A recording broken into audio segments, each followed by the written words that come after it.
Sophie and welcome to my new ab workout series. I just want to take a moment to talk you through some of the fundamentals so that you get the most out of these workouts. So we're going to just talk through some basics on how to work your abdominals effectively, how to lose some of that belly fat and just get that core strength really nice and strong, and really importantly get that six-pack showing.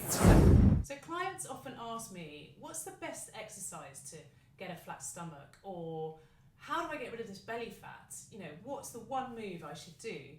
And hate to say it, but you know, there just isn't one magic solution. There's no one magic bullet exercise that will sort everything out.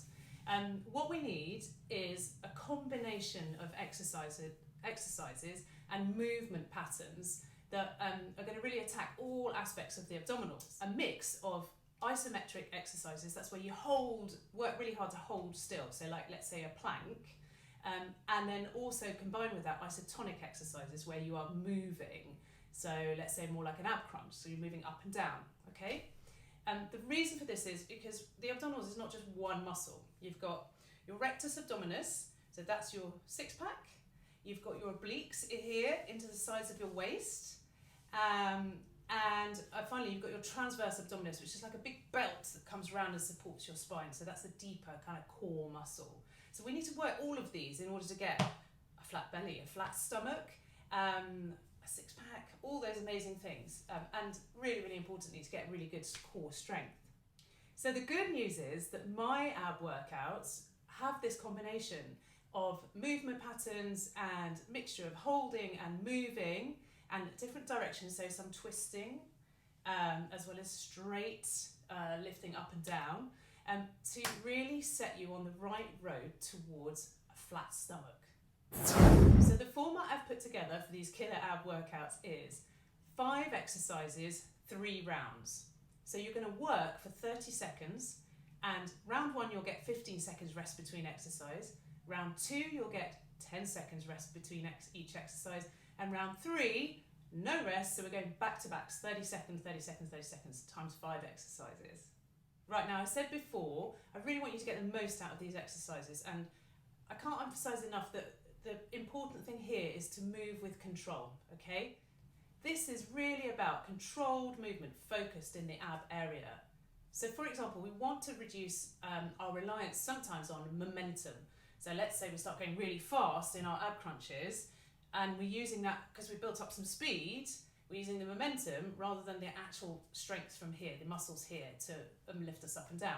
Or another error is if I just move sideways, sometimes you see this when people are doing ab crunches, you want to reduce that kind of head bang. Number 1, because you'll get whiplash, but number 2, because again, you're using the momentum of your head rolling forward and you're not using your abs, okay? So a top tip I always say is to try and keep a gap between your chin and your chest. Here, as if you had like a piece of fruit here, and that will sort of prevent you from kind of nodding like this and using that momentum. When you're doing planks, I want you to think about bracing your core, bracing your abs throughout the plank, okay? So it's like you can think about pulling up through the belly button, not letting gravity just let your belly button sag. Another way to think about bracing your abs or bracing your core is to imagine somebody's just about to punch you in the belly. I know it's not very nice, but if someone's about to punch you, what do? You kind of pull together and you brace, right? So that would be really, really helpful. If you can think about doing that on your planks, again, make it much more effective. Finally, when you're doing these ab exercises, I want you to really focus your thought on that abdominal area, okay? So, because the more you focus on it, the more you're going to be aware of the muscles working, and you will get way more benefit out of it. So I would recommend that you do these abs workouts 2 to 3 times a week, have a day gap rest in between, and pretty soon you will find that your core is becoming super strong and that six-pack is coming along really nicely. Don't forget, and this is really key, you need to do some other form of exercise that is going to get your fat burning really kick-started globally across your whole body. Unfortunately, there is no exercise that can super target the belly fat. So I need you to combine these ab workouts with, let's say a run or a cycle, or indeed head right over to one of my 30-minute bodyweight workouts, which are basically full body workouts, and they're super effective for fat burning. So that's it.